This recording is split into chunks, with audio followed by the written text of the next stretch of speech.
Hello বন্ধুরা, সবাই কেমন আছেন? আশা করি ভালো আছেন। iTechMamun ইউটিউব চ্যানেলের আরও একটি ভিডিওতে আপনাকে স্বাগতম।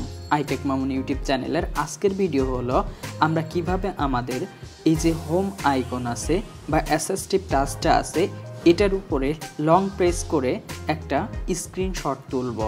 আমরা অনেক সময় পাওয়ার বাটন এবং হোম বাটনে প্রেস করে স্ক্রিনশট তুলি, এতে আমাদের পাওয়ার বাটন এবং হোম বাটনের ক্ষতি হওয়ার সম্ভাবনা থাকে।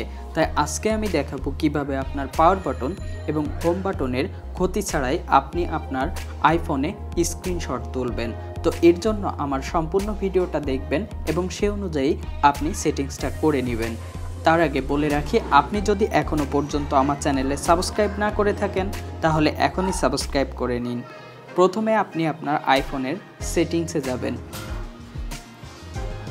সেটিংসে যাওয়ার পরে একটু নিচে এসে দেখবেন জেনারেল আছে।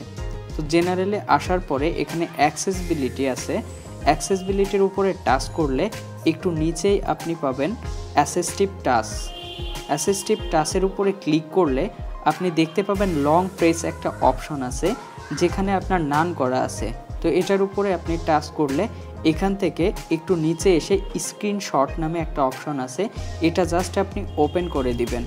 এটা ওপেন অন করার পরে আপনার এখান থেকে ব্যাকে আসার পরে অথবা আপনি এখানে থাকা অবস্থায় চেক করে নিতে পারবেন। তো আমি জাস্ট এখানে আছি, এখান থেকে একটা টেস্ট দিই। এই বাটনটার উপরে আমি লং প্রেস করে ধরবো, একটা স্ক্রিনশট উঠে গেল এবং এখন আপনার যতটুকু লাগে আপনি ততটুকু কেটে নিতে পারবেন। এই ছিল আজকের ভিডিও। আশা করি পরবর্তী ভিডিওর জন্য পরবর্তী ভিডিও দেখার অনুরোধ রইল।